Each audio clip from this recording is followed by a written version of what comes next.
Good morning guys. Hello guys. It's a beautiful day. So update ng ating pong strawberry guys. So ah patuloy tayong patuloy nating inaaral ano ba yung sikreto ang ating strawberry guys, paano mamunga ng matamis or may aroma ano.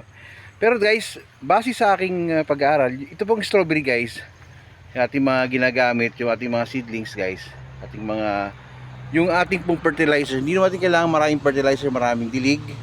Hindi naman natin kailangan laging merong pataba. Basta kapag siya ay season niya, mamumunga po yan. Katulad ngayon guys, ngayon ay katapusan ng January 31. So guys, the next month is yung kasagsagan po ng ating strawberry guys. So yan po, yan pong ating nasa kikita. Ayan ay may mga bulaklak na, halos siguro mga nasa 30% or to 40%. So yung ating strawberry guys, patuloy nating inaaral. Ating pong mga gamit guys, ito yun, no, pampataba. So vermicast, potting mix, mix na po yan. So ito yung lalagay natin sa lupa. At yung sa may ilalayo lang po natin itong gamit nating fertilizer. Ito yung 1414 complete fertilizer para siya ay mas maganda ang bunga, mas malaki at quality, ika nga. So ating mga seedlings available na po. So guys, kita nyo guys, oh, ang ganda ng ating strawberry ngayon. Tingnan nyo. Ito guys, so nilagyan natin ito ng mga potting mix. So nilagyan natin ng vermicast, guys. Kita nyo ba? Ayan, to guys, ang gaganda ng strawberry natin. Ayan, oh. So maganda. So malaki-laki na rin siya, guys. So gaganda niya, oh. Tulad ng mga nakaraan, guys, talagang malalaki na siya, oh. Ayan. Kita ba? Okay. So yan, guys, no? Yan po ang ating strawberry today. Yung aroma yan, aamoy ngayon dito, guys, so. Yung aroma niya guys, amoy na amoy. So yan guys, yung ating strawberry today, marami siyang bulaklak, maraming bunga.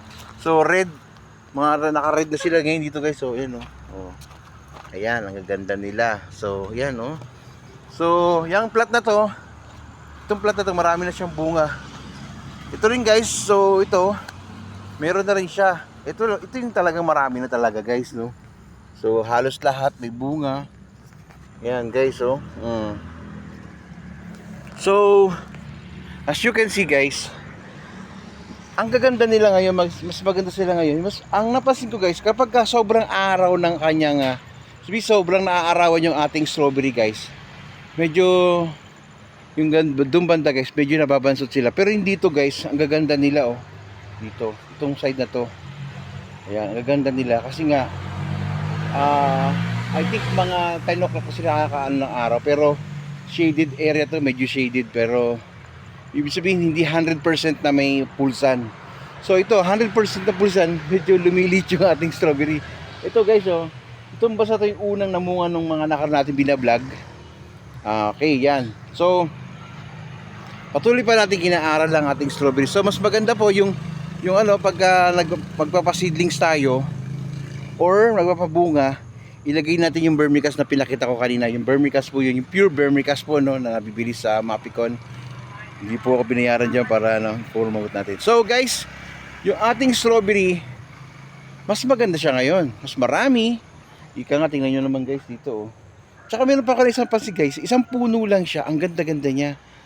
Marami siyang bunga. Ang tataba rin niya. Malalaki lang yung bunga niya, pero hindi pa hinog yan guys, oh. Kita nyo ba? Yan yung isa kong ano, na vlog sa inyo. Maganda yung kanyang quality. O tingnan nyo guys, oh. O diba? Ito may nakagat-gagat ng konti. Pero okay yan guys, hindi yan sa balat lang yan. Matamis siya yung aroma. Ganda, oh. Tingnan nyo guys, oh. So hindi pa siya hinog. Malalaki na siya, hindi pa hinog, oh. Lalaki pa yan. So yan, nakaginagin natin ganito para hindi makagat ng insekto. So kita guys, kita ba guys. So yan, oh. Kita nga guys, ito nga yung napakaganda. Sa una pa lang tingin guys, ang ganda niya. So, malalaki na agad yung bunga niya, berding-berdi pa. Hindi pa siya. Kasi minsan yung maliliit pa lang, hinog na. Ito sa may banda doon.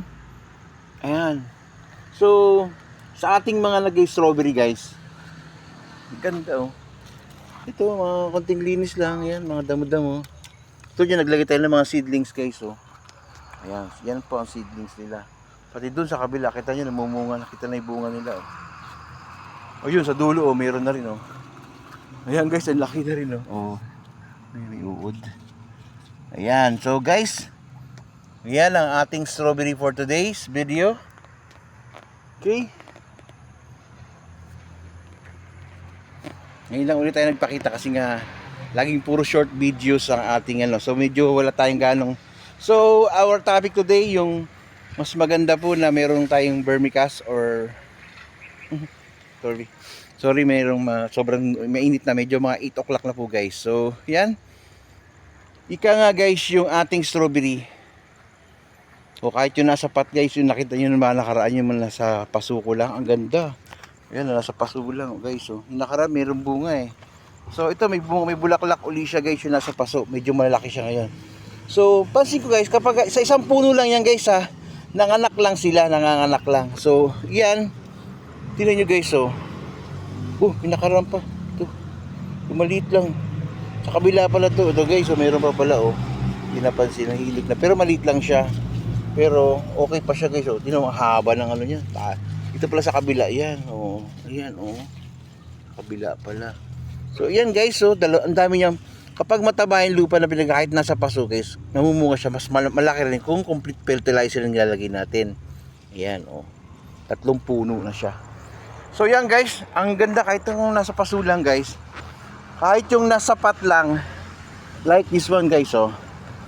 Kahit nandito lang siya, malaki rin ang magaganda rin ang kanyang bunga. Kapag katulad guys oh, ito pa oh, ganda oh. Verde pa lang siya pero kita na yung ano niya oh. Dami oh, ganda oh. Diba? So ito guys, itong side na to mas maraming magagandang strawberry. Okay guys, thank you for watching. I hope you enjoy guys. So yan po ang update ng ating strawberry. Yung vermicast patuloy nating pinopromote, vermicast and coco peat. Vermicast and 1414 yung po ang the best sa ating strawberry. Okay guys, let's see the difference. Yung sober sun, yung sobrang nainitan, sobrang hindi nainitan. Mas maganda yung sobrang hindi gaano nainitan. Pero yung bunga niya quality rin guys. So okay, bye bye.